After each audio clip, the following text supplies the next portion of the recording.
how was y'all's trip, man? Man, it was. Oh wait, our trip, Chicago. Yeah, man, it was both fun and awful at the same time. So first of all, I thought I had allergies right before we left, and I ended up having a cold while I was there. And so I was supposed to golf. I was like absolutely miserable the entire time. Outside of like meals, I tried to spend all the time in my room when I wasn't golfing. And I was golfing and played horribly because like I was so congested I couldn't even see the ball.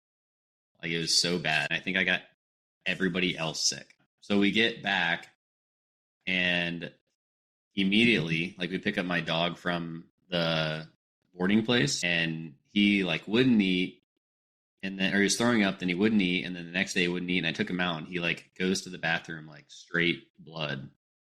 And yeah, and so we get in the ER. He had like a bacterial infection. He had a fever of 104, which I guess is really high for a dog. So Jeez.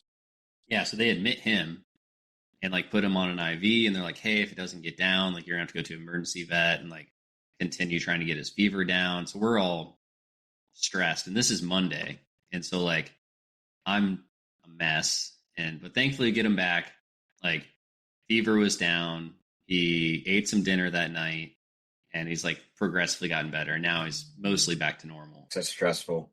Yeah, a little crazier of a week than I thought. How was you? Got to fill me in on Greece. It was, oh God, I have all three cats in the room with me now, which is a scary thing. I hope they don't start fighting. I hate to say it after what you just said, but fortunately for me, it was the most amazing 2 weeks of my entire life. We had some really bad travels coming back. Just a lot went wrong, like flights and layover and getting sick, losing a passport and just like random shit. So like travel coming back was terrible, but like dude, the ceremony, like the islands, like London, Greece was amazing. I definitely peaked too soon because I don't think I could ever top that again, but we'll see. I saw the pictures of the ceremony. That looks crazy. Like that's a dream wedding right there. Like the water in the background. I mean, that's amazing. Dude, it was picture perfect in every sense. So yeah, it was awesome, man. Good. Do you guys? Where's your favorite place to eat while you were there? Because you guys were all. I don't know, like it was pretty hit and miss, like everywhere we went. Like we had a couple like amazing meals, and then we also had a couple like really subpar meals. So like I don't know, it's kind of hard to say honestly, but like overall, I mean, the food was really good. Quality of the food in Greece is definitely higher, but like taste wise, like it was there's some good and bad, but Yeah. I mean, you got to know the quality is like completely different than the U.S. Like their standards are so much better than ours. yeah, very very much so. So you said you were with your family for part of it, but then they like went somewhere else, right? Yeah, so we spent 2 days in London just to kind of like get adjusted to the time a little bit.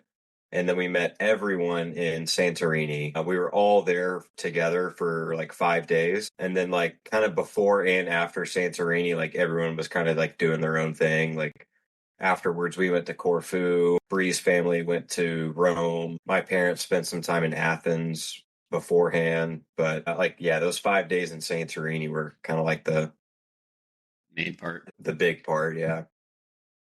Awesome. Awesome. And you said you almost lost a passport. What happened? Yeah, it fell out of my backpack on the plane and they said they couldn't find it. And I'm like, it's on the plane. Like, let me go grab it. I know it's there. And they kept like calling the people that were cleaning and were like, oh, they don't see anything. And I was like, this was after we had a 5 hour layover in Egypt, which is the worst place on the planet. And then we had a 12-hour flight and like we just get into DC. We're running on fumes. We still have like a drive home to make. And dude, I was so fed up. But they were finally like, oh, we found it.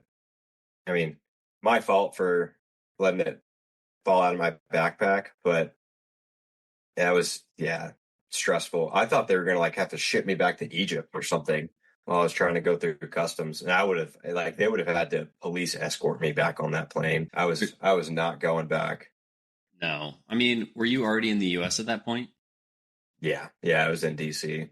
I'm sure they would have like verified a different way. There's no way they're gonna be like, hey, yeah, you're a US citizen. I'm just gonna like ship you back to Egypt, you know? Well, because they have like think like if that happens, like if I go, say it was the other way around, like I went to Egypt and I didn't have my passport when I got there going through customs, they would send me back to the US and there's like a I don't know, it's like a 24 to 48 hour like emergency passport deal they can do, but I don't think it's the same when you're coming back to your home country. Like they would have, because like I had my license on me and like they would have taken that and there's like secondary things that they can do, but I still would have had my, like, I still would have lost my passport, which would have sucked, but they got it and I got it back. And then we both got sick and that was a mess. Last week was rough, but kind of getting back on our feet now. That's good. Man, I guess everybody was sick last week. Just a bad week Yeah. overall. Yeah, I thought I had COVID. I took a test for the first time in years. Yeah, I don't know what it was. It was like the flu and a stomach virus, like all in one.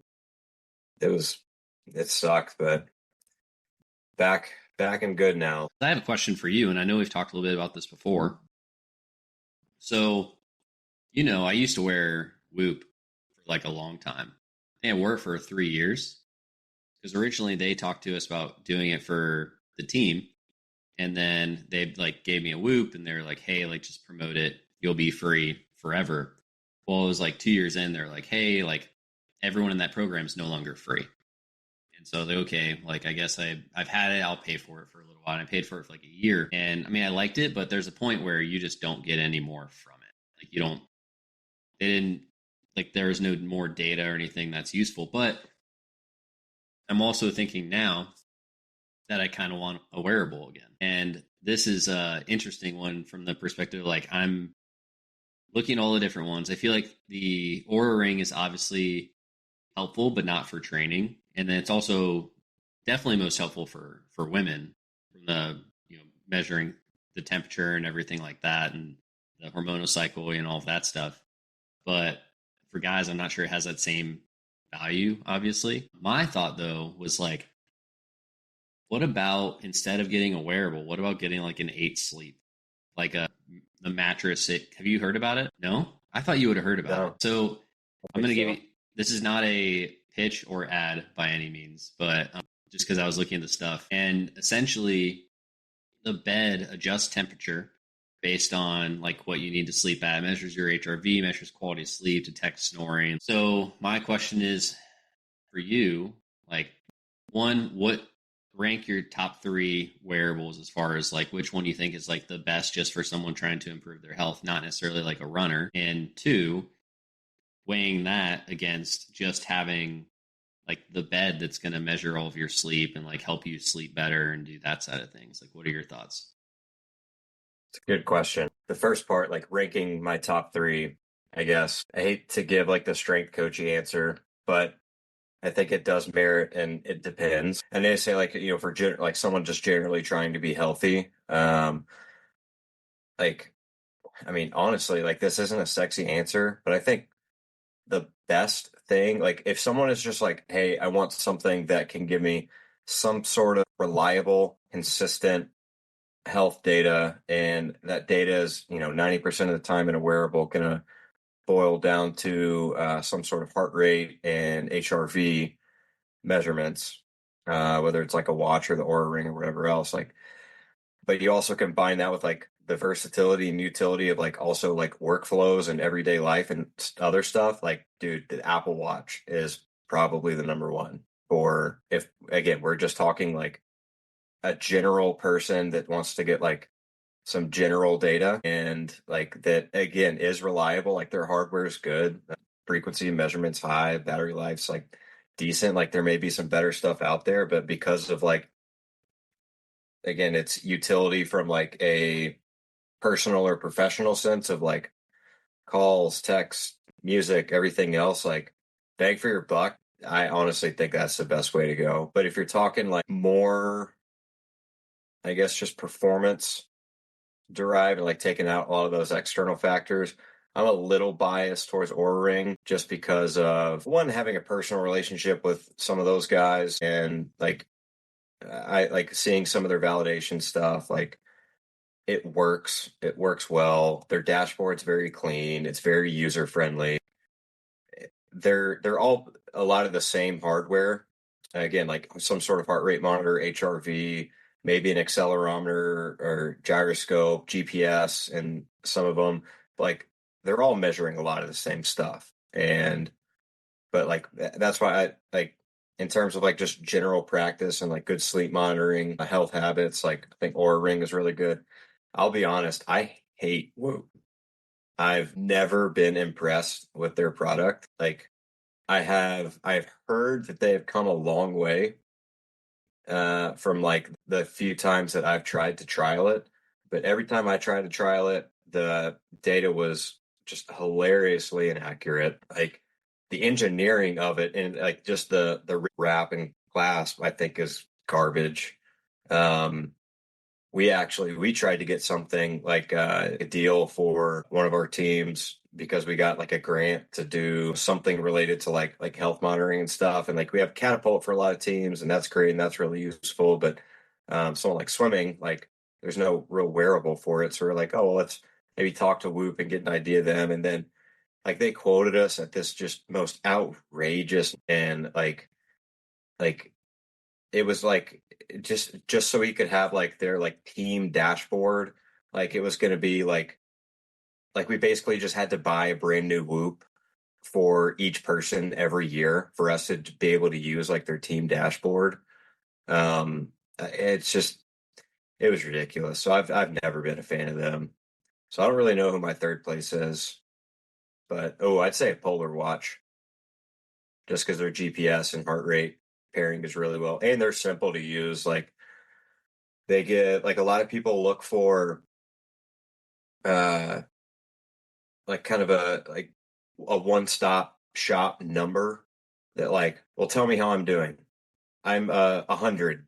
Great. I'm a 50. Man, like in whatever context that means. And it's never that simple, but a lot of companies have their own like algorithm for quantifying like training load or a strain score or like readiness score or recovery scores, like whatever those different scores and loads are. And like the way that Polar measures theirs and quantifies their training load. So like again, it takes a while to like gather consistent data and make any of that really actionable, but the way they measure it and the way they quantify it, I think makes a lot of sense. Plus, they're pretty user friendly as well. So I may put them at my number three. Sorry, that was a really long winded answer. And I forgot the second question. That's normal. You're a long-winded answer person, but they're good answers, so it's acceptable. You know. I'm trying to be thorough here. Yeah. Yeah. Well, I mean, Whoop was an early adopter from the whole readiness thing and like having an actual readiness score. That was huge, and so they looked like Yeah. they had a great interface to start with. They had great marketing, but then you put it Yes. into practice and you realize one, like there's not much you can take from it. You get a red day based off of poor sleep data, and you're like, what do I do? And Yeah. there's never been clear guidance over like what you actually do that day. It just like gives you an algorithmic response, like, oh, you're less than 33%. Like, focus on recovery today. It's like, great. If I'm red for a week, I can't focus on recovery every day, but what good is that score if it's not based off reliable data? Yeah, and again, like, but some people swear by it and like say like, oh no, it's completely accurate. I believe all of it, and good for them. I've just had a horrible experience trying to use it and work with it. And right, wrong, or indifferent, I've just used other things and seen other things that work better. So I'm just kind of sticking to my guns on those things. Actually, Koros. Well, that's more for like running, but Koros does a really good job too. I actually love using like their software and their app. They, I don't know how they pulled some of those like pre-quantified metrics, like their kind of stress and training load. I didn't look into like their actual like algorithms for that. Just from like the general like external data, like distance covered, speed, heart rate, stuff like that, and more internal, but still like Like the way they displayed it made a lot of sense. And I want to say that they have a feature that's like, it's pretty basic, but it's like, some sort of like recommendations with it too. It's like, hey, you're like insanely overtrained right now. Consider taking an off day, maybe. And it's like stuff that's like pretty intuitive, or I'm not saying like, and that like the example you gave, like, okay, I have a red day because I slept really bad. Well, now what? It's like, hey, we recommend you sleep more tonight. Like, all right, well, no shit. Um, but yeah, they had a pretty good like whole interface of everything as well. Well, two parts to that. The whole like sleep more thing for Whoop. I had the Whoop for 3 years when I was coaching. So I was finishing up coaching calls at 9 o'clock, 10 o'clock at night, waking up at 4, 3:45. I was never going to get like 10 to 12 hours sleep. And that number just kept ticking higher. And so at some point it was like, I need 11 and a half hours for like a week straight to catch up on sleep. And I never recognized the fact that like my life is never going to let that happen. So it's like this data is great, but it's not applicable at all. Now, the second part too about Koros that I actually really liked is I can't remember how they worded it, but they had a score where it's basically like how you responded to like elevation changes. And so it's like whatever resiliency you had to those elevation changes helped feed into the stress score. And then it also had a thing where you could basically see like how long your strides were versus your heart rate. So you could tell like, okay, you're taking long strides, like you're trying to run faster or be more efficient or whatever, but your heart rate's spiking, so like you're not responding to it well. But I mean, so I think that's to me that's the best for running, that or Garmin. But I haven't used a Garmin Yeah. yet. I have a Garmin. I'm bad at wearing it. Well, I'm bad at charging it, so that's why I'm bad at wearing it. But I do like it. But yeah, I like Toros a lot from like a running standpoint. Like going back to your point though, with like, again, I'm not trying to just completely shit on Whoop here, but like you're saying like, oh, you need to do this, like sleep this much for this long. It's like, dude, read any modern sleep research. Like overcoming a sleep debt like that, like that's not doing anything. That's like you can't sleep out like, oh, I'm just gonna get a good night's sleep for a week, and it's so much more complex than that. And there's so many other facets that like go into like recovery and strain. Not saying sleep is a moment or like definitely the Mount Rushmore of like that recovery and stuff too, but still, like, I don't know. Again, not really a fan. It's hard not to bash on Whoop, but also they're trying. They're trying to come out with new features, but I think they're a long ways away to being what they represent themselves as being, and that's the gap that has to be covered. You know. Yeah. And So people would hate me for saying that I hate Whoop, but just my personal bias and experience, I guess. I mean, most of the world probably like I was at a cookout last night and people were asking like, "Oh, how's Celsius?" I think our welcome gifts, like our Yetis we send out, just got here, so my dog's gonna lose his mind for about the next 30 Oh, seconds. nice. Yeah, I'll show that to you when I box them up later. So we have a couple to send out. So I'm at this cookout and there's multiple like, oh well, like I just I drink Celsius because it's healthier than all the other energy drinks and it's healthier than drinking coffee. They convinced you. You just became like a sheep where it's like, I'm just going to follow whatever they say. Yeah. I will give like, as far as like energy drinks go, like they're one of the safer options probably, but like, dude, healthier than coffee? No shot. Yeah. Yeah. I have One of a the, I have a whole article from a few years ago about coffee might be like just a pretty big step, but like second place only to like water is like one of the healthiest beverages that you can drink in moderation. Like, not saying drink 6 cups a day, but yeah, don't go out and still, have 800 milligrams of coffee every day. yeah, But at least definitely not. it's, if it's sourced from somewhere that's like, grown properly and hasn't been, done with a bunch of like pesticides and that type of stuff, you're getting antioxidants from it. And as long as it's mold free, it's like fairly healthy.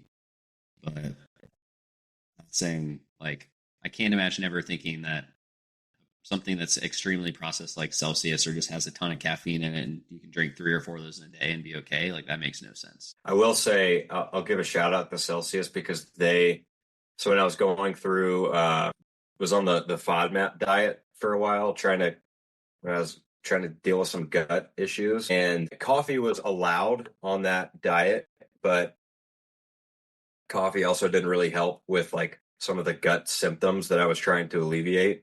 So I skipped out on coffee, but Celsius was like the one like other like source of caffeine or energy drink that like fit the low FODMAP standards. At least like one or two of their flavors was like had the stamp of approval for it. So in a miserable time of or period of me like not eating what I wanted to eat, at least I could get some Celsius in me each day.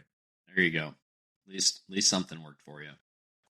Yeah, at least they checked that box. So grateful for them in that context. You'll also think this is interesting. So I was talking with Shan, who's on our team, about because after my dog got sick, we were talking about food, and she told me that like 75% of dogs have a chicken allergy or like some level of chicken allergy. And I had never heard that before, first of all. So I looked it up, and sure enough, it's actually true. Well, you look at it, and like most dog foods are made from chicken. And then, like, our vet would basically like, hey, like, feed your dog chicken and it'll be okay. Well, he's been whining the last couple of days. And so we finally made that connection. It's probably chicken. And we were thinking about it. It's like the most mass produced food for dogs is like that dry kibble chicken, like processed crap that's like horrible for you. And like that, think about that. Like that's, people think like, oh, that's horrible. You shouldn't feed that to your dog. But then we'll turn around. It's like, we're going to have cereal every day for breakfast, or we're going to go to like, we're going to have Hot Pockets for dinner. You know, it's like we do the same thing to ourselves. We think we'll like take good care of our dogs. Then we like turn around and do that to ourselves as well. That disconnect is crazy. Like you wouldn't think that that was actual. Like you would think when we think about that for our dog, that we'd turn around and be like, yeah, like let's not put that same stuff in our bodies, but we do that every day. So what you're saying is you shouldn't eat the kibble dog food No. for So you should, breakfast either. yeah, you should stop having that as your cereal in the morning. All right, fair enough. So you asked me my top three wearables, and I gave my biased and partially uneducated answer. I'll ask you, what are your top three? And I'll give a few options to kind of maybe help narrow it down. But top three, we'll say like you had to rank your like training accessories, for lack of better words. Like where do you prioritize? So like a good pair of shoes or like good workout clothes or uh something kind of along that line. Having a nice like shaker cup. Like what are the top three must-haves for you? I think there's different categories for this. So for my top three pieces of equipment to have, like things that are non-negotiables, number one would be bands because you can do everything with them. And then you can take them with you. You can travel with them. Like if you're in a hotel, you can get a quick workout in. Number two would be a kettlebell because you can do almost everything with it. You can do plenty of like functional and dynamic movements. You can use it in a million different ways, and you can like throw it in the back of your car, and it's going to be fine. And then number three is a tough one actually, and this one's probably actually pretty debatable. But I would say a weighted vest because with a weighted vest, like if you don't want to go do like a really hard workout or you don't want to go do a lift, like just throw in your weighted vest, walk on a 7% grade at 3 miles an hour for 30 minutes, and you're going to get just as good as a workout as if you went and did a lift from a metabolic standpoint, or just like go outside and just wear a weighted vest. Like if you wore a weighted vest for 30 minutes every day and just walked, you'd probably get in pretty good shape pretty quickly. I like that. So you kind of went like the equipment route. I'm going to flip that question and ask it on myself. And I only have one answer. If I could have one piece of gym equipment and that's all I could have, what do you think my answer would be? I bet you won't get it. I'm not going to say a barbell because I think a barbell there you lose some functionality with a barbell. I'm going to guess a cable machine because you can do everything with it. Okay, that's a really good guess, and you're kind of close. but it's actually going to be a K box or Oh, like a some sort of like flywheel like training device. those are Just awesome. because, yeah, just because like you think of, I mean, it may take some like engineering with it, but you think of any exercise, any body part, any movement, and like it's something very scalable that you can load up. I guess it's two parts because you do need the plates for the actual flywheel, but assuming that's all one piece, yeah, that's my answer. If I had a home gym and I could only buy one thing, I'm buying a K box. If I had a home gym and I could only buy one thing, now that you bring it up, I would actually buy a K box as well. But the only, I just feel like if you're using it for everything, there's going to end up being a lot of maintenance issues. I don't know why. I don't know if Yeah. they're like how much maintenance goes into them, but if you're using it for everything all the time, you know, Yeah, I mean, we when we go through like periods of heavier use with them in the gym, like the only thing that really happens is like sometimes you'll have to replace the strap that goes in it, or like sometimes if the strap breaks, you just kind of have to like cut the shaved piece of it off and like refeed it through. But that's really that's really it. and that's fine. That sounds pretty minimal, non-invasive. It's probably a better way to put it. Yeah, yeah. Now like accessories, like what are you making sure like what baskets are you putting your eggs to make sure you're ready to go work? We have to preface here. So is this a, if you were to say a budget on the item, like is it like $100 or less item, or is it like the sky's the limit item? Well, let's just for shits and gigs, let's say sky's the limit. If sky's the limit, then my favorite accessory would honestly be a sauna. Okay. I Good love big. detox perspectives. Obviously, it's great. You know, I think you can get a lot of benefits from it. I don't want to go into all the benefits of sauna. I think you can like listen to Andrew Huberman's podcast for 2 hours and probably hear that, or listen to like plenty of the podcasts from Plunge or all the sauna companies. But that would be a big one. But that's just a side point because I love sauna and cold plunge. Like that's, I always feel better after I do it. But from like, I'm going to focus more on like the smaller budget ones. I think a nice pair of shoes is incredibly important because your feet aren't going to hurt. You're going to feel better just from like not being uncomfortable. And then I think a nice water bottle is super important because when I have a horrible water bottle or I like have to drink from something I got to screw off, like our new Yetis that we have, like this that has the screw top and it has the chug lid, and I can unscrew it and have like the open front, like it's, that's amazing. And then I think the last thing is, and I was actually saying this to my wife today, is like having a really good app to be able to have all your workouts in. So I don't know if you know, but Billy's programming for me right now. Oh, love that. Yeah. And one, I love doing it because I get to see the user experience of our app. But two, it's like it's so easy to follow. And he's a great programmer, by the way. Like Yeah. I knew he was good, but now that I actually get to like see it from a client perspective, it's exceptional. But how easy it was to go in there and like I had to do my workout that I was going to do at the gym, I'd do it at home. And it was super easy to substitute stuff out. And so I think whatever way, it doesn't matter if it's like necessarily an app or like a notebook you love or something, but having a great way to track your workouts where you can be easy and like simple during your workout is super important versus like you just having to fly by the seat of your pants or remember everything. I hate having to click on a bunch of buttons on an app to try to remember what I'm doing. Or I used to write all my workouts in a note. And I had like one note that was like 2 years long. And if I had to reference something, I'm like scrolling all the way back trying to find what I was referencing. So I think having just whatever workout tracker to actually be able to keep track of everything is super important. I like that. You really thought outside of the box there for a couple of those. I like it. Tried. Your turn. Geez. And like not non-equipment based. I hate to be repetitive and say shoes, footwear is important, but like that's a big one for me just because like I have like a balance of like running, which I'm awful at and get chin splints, so I need a good pair there. And like heavy lifting and squatting in particular, or Olympic lifting, where like I'm crippled by like I really need my weightlifting shoes, or else I just don't feel right. So like in that context of like maybe like when you have like specified training that's you can't just like throw a pair of Metcons on and do everything and be comfortable with it. Like you could absolutely do that. I just like I'm more particular for myself. So for me personally, I like footwear is really important. I hate to say this again because I already said it in like one of my examples, and it also sounds like kind of cheesy, but I don't mean like good like name brand clothing or like a certain material or something, but something like for me, this sounds like so conceited, but like when you wear something that feels nice and especially fits nice and like you get a little pump in or like you get a sweat going in it like and like you finish your workout and go to the bathroom, you see yourself in the mirror, you're like, damn, like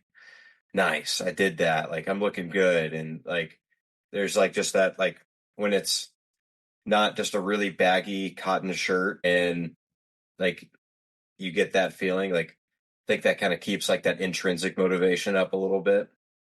Not that it's super necessary. And again, a lot of people would probably make fun of me for saying that, but I think it's definitely helpful. I say it because I'm struggling coming up with other things that may be in my top three. And not counting out any sort of wearable. We won't answer that. Ooh, another one for me that again, some people would probably disagree with, but just for me personally, with like what I have been kind of handicapped to using or having access to all the time is chalk. Like I was at like over last like Christmas break, I was at just a regular like 24-hour gym while I was out of town, and like they didn't have chalk anywhere, and I was supposed to do like a heavy deadlift day, and like not a big deal by any means, but it's like their bars just feel like someone just sprayed WD-40 on them. And like I hate for like my grip to be a limiting factor with some of that stuff, or like if like doing pull-ups or something and like my hands just get raw, just a crummy feeling. So I'd say chalk is an important one for me, but I'm gonna kick myself because in like 20 minutes I'm gonna think back and be like, oh, you idiot, why didn't you say this or that? But I guess those are my dumb answers for right now. I'm not going to say it's a dumb answer, but chalk is one of those things that, like, if you go outside of your specific setting or outside of like the powerlifting space, it's like, or I mean, I guess CrossFit, like, they use typically a lot of chalk, but outside of that, like, it's not really something we have chalk in our garage that has been actually in the same cubes since we bought it in 2021, I think, and it's Nice. it's been used maybe twice. But the main reason for that is we realized we use chalk at our home, we have to clean it up. So it was like if we get chalk everywhere, like we're gonna have to clean up all this chalk. So I That's a think good that point. yeah, so I think that's a limiting factor for most people that go to a normal gym because you can't walk into a Planet Fitness and like chalk up and throw chalk. Like people, they're gonna they have it's called the lunk alarm. I think the thing that like kicks you out if you're too Yeah. intense. Do they still have that? I hope they got rid of it. I don't know. We have a Planet Fitness around the corner. I should just go walk in just to find out about that. But Yeah. yeah, They went so hard on cancel culture that it's almost like their cancel culture should probably be canceled. yes, I agree. I agree.